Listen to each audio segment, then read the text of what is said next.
बिस्मिल्लाहिर्रहमानिर्रहीम। अस्सलाम वालेकुम। आपका दोस्त सलमान हैदर। दुआ है परवरदिगार से कि उसने आपको और आपके अहले खाना को अपनी हिफ्ज़ व अमान में रखा हुआ। डेफिनेटली इस व्लॉग की मेरी टॉप स्टोरी अली बिलाल का मुबैना कत्ल और उसके पोस्टमार्टम की रिपोर्ट, जिसको ज़िल्ले शाह भी कहते हैं, क्योंकि मेरी कुछ डॉक्टर से बात हुई, पुलिस अफसरान से बात हुई इस पोस्टमार्टम रिपोर्ट के हवाले से, जो मैं आपके साथ साथ सामने चलाऊंगा भी। बहुत सी चीज़ हम रखेंगे। डेफिनेटली हमारी टॉप स्टोरी ये होगी कि किस तरह इस कत्ल को छुपाने की कोशिश की जा रही है, और स्पेशली ये इत्तेहादी हुकूमत और इनके जो तर्जुमान हैं आमिर मीर साहब इसको छुपाने की कोशिश कर रहे हैं। और क्या इस तरह ये बात छुप पाएगी? अब चीज़ें रोज़ रोशन की तरह होगी, और जो एविडेंसेस थे उनको मिटाने की कोशिश की जा रही है, जानबूझ के इस इन्फॉर्मेशन को ड्रैग करने की कोशिश की जा रही है, काले डालों की तरफ लेके जाने की कोशिश की जा रही है, दूसरी तस्वीर शनाख्त की तरफ लेके जाने की कोशिश कर रही है। According to this postmortem report, उसको मारा किस तरह गया है? नहीं, वो तो खोपड़ी के जख्म, खून सब कुछ है, लेकिन उसको मारा किस तरह गया है, एक डॉक्टर की जुबानी क्या है, वो मैंने आपको आगे चल के बताना है। तो एक के बाद एक चीज़ें आपके सामने रखता हूँ। सबसे पहले जी मैं आज की कुछ अहम और दीगर लेकिन स्टोरीज अहम है। सबको अरशद शरीफ कत्ल केस के हवाले से था कि आज सुप्रीम कोर्ट के अंदर बाकायदा हियरिंग होनी है, और आज मुकर्रर हुआ था, और जो GIT की रिपोर्ट की पेशरफ थी सुप्रीम कोर्ट ने उस सिलसिले में बात करनी थी, और पेशरफ से मुतल्लिक आगाह करना था। कहा जाता है कि इसके बाद मजीद GIT जो है ना वो दुबई दोबारा जाएगी और लंदन भी जाएगी, और कॉज लिस्ट के अंदर नाम था, लेकिन अब उसको डी लिस्ट कर दिया गया रात गए, और पेशरफ रिपोर्ट लेनी थी लेकिन इसको डी लिस्ट किया गया है। अदालत ने आज रिपोर्ट मांगी थी। अचानक कहा जा रहा है कि बेंच की अदम दस्तयाबी की बिना पर यह रिपोर्ट आज समाअत नहीं हो सकती। तो जिनको इंतज़ार था मैं उनको बता दूँ, अब इंतज़ार अब उनका नहीं है।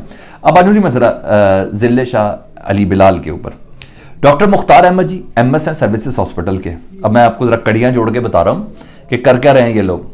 पूरा प्राइम टाइम इन्होंने जिस तरह घुमाने की कोशिश की है, नहीं नहीं नहीं नहीं नहीं, मैं आपको हकीकत बताता हूँ।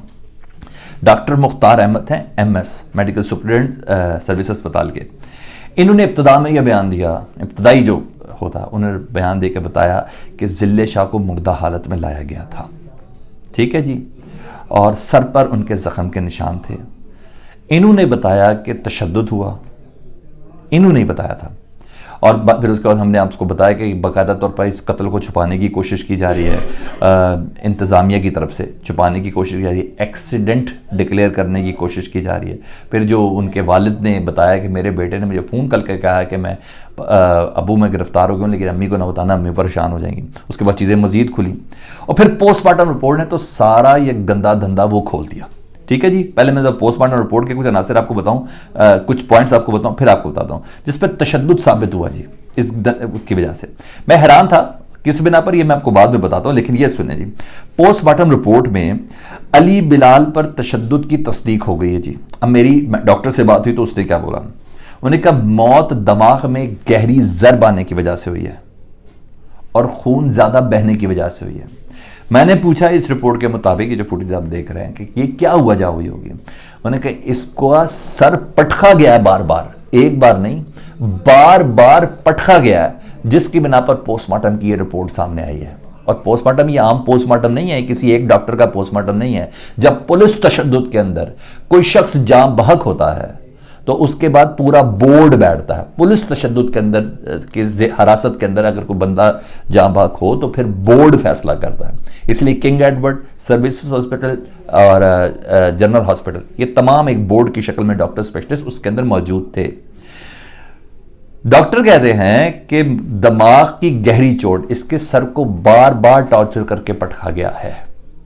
सबसे बड़ा कॉज इसका यह था कि इसके खून बहुत बह गया और दिमाग के अंदर खून भी जमा। दूसरा, जिगर और लबलबे में खून जम गया था। मौत की एक दूसरी बड़ी वजह यह है कि इसके जिगर और लबलबे में खून जम गया था।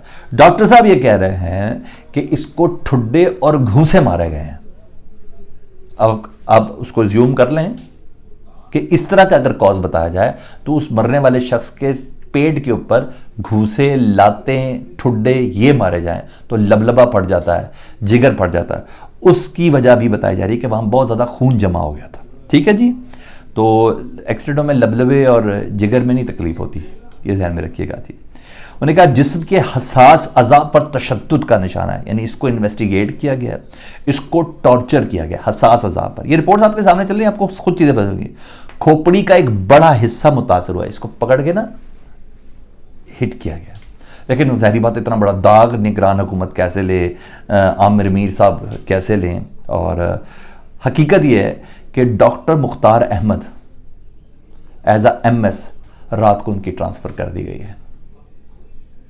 उन साहब की ट्रांसफ़र कर दी गई है जिन्होंने ये इब्तदाई रिपोर्ट सामने डिस्कस की थी कि इसके सर पर टॉर्चर है, इसके जिस्मानी अज़ा को टॉर्चर किया गया और इसके जिगर और लबलबे के अंदर खून बंद है।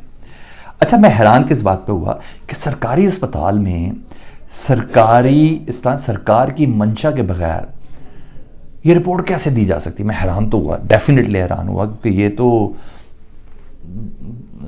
इतना अदल और इतना रहम मैं नहीं समझ रहा था। लेकिन बहरहाल अब जबकि डॉक्टर साहब का तबादला कर दिया गया तो मुझे ऐसा लग रहा है कि इस हुकूमत के दौरान भी ना सरकारी मुलाजमीन अब इनकी मर्ज़ी के, इनके अज़ाइम का हिस्सा नहीं बन रहा है, इनके अज़ाइम का हिस्सा नहीं बन रहा है।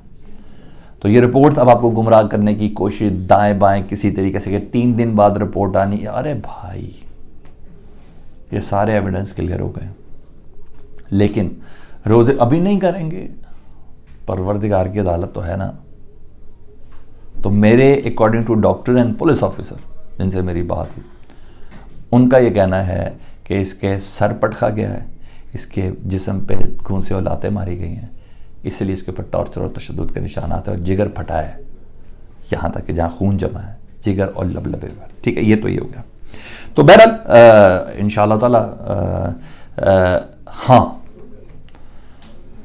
एक केस ज़रूर आ गया है और पाकिस्तान तहरीक इंसाफ को इंसाफ के लिए जारी बातें खड़ा होना, नहीं तो ये तो लड़क देंगे, ये तो गया, ये तो इसको कभी इसका अली बिलाल उल्फ जिल्ले शाह के केस को तो कभी हाईलाइट ही नहीं होने देंगे।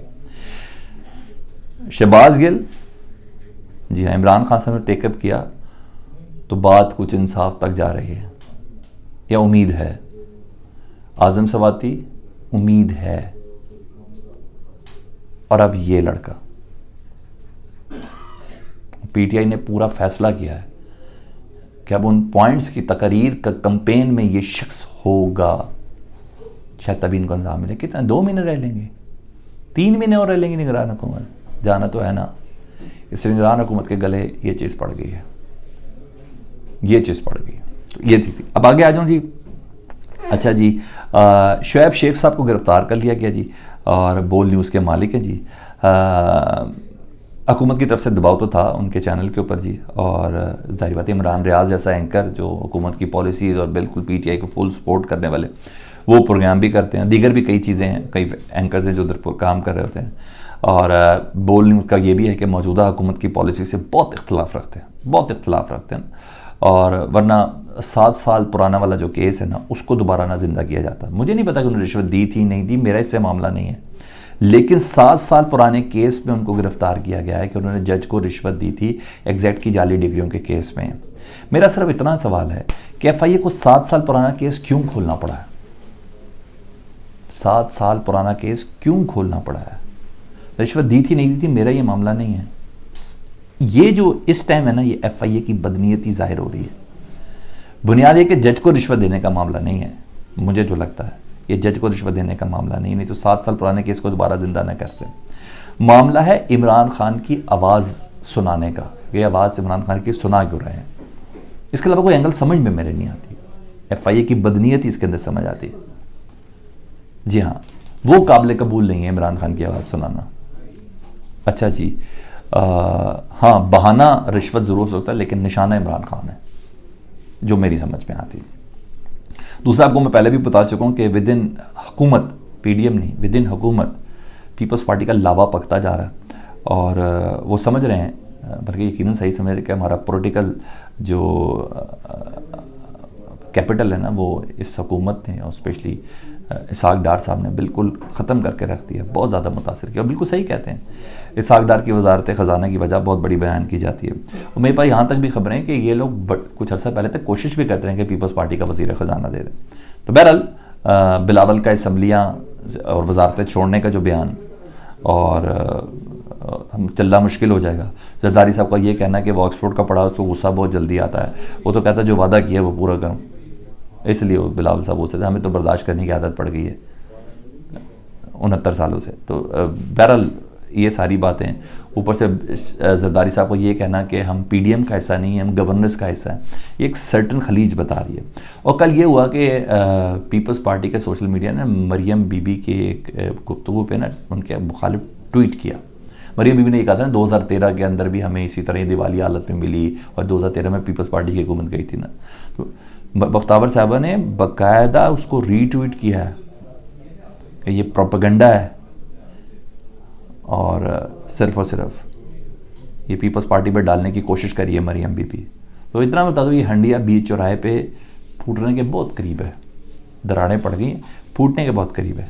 तो ये सारी अपडेट्स हैं और देखें नताइज क्या होते हैं। अपना बहुत ख्याल रखें। अल्लाहुम्मा सल्ली अला मुहम्मद व आले मुहम्मद।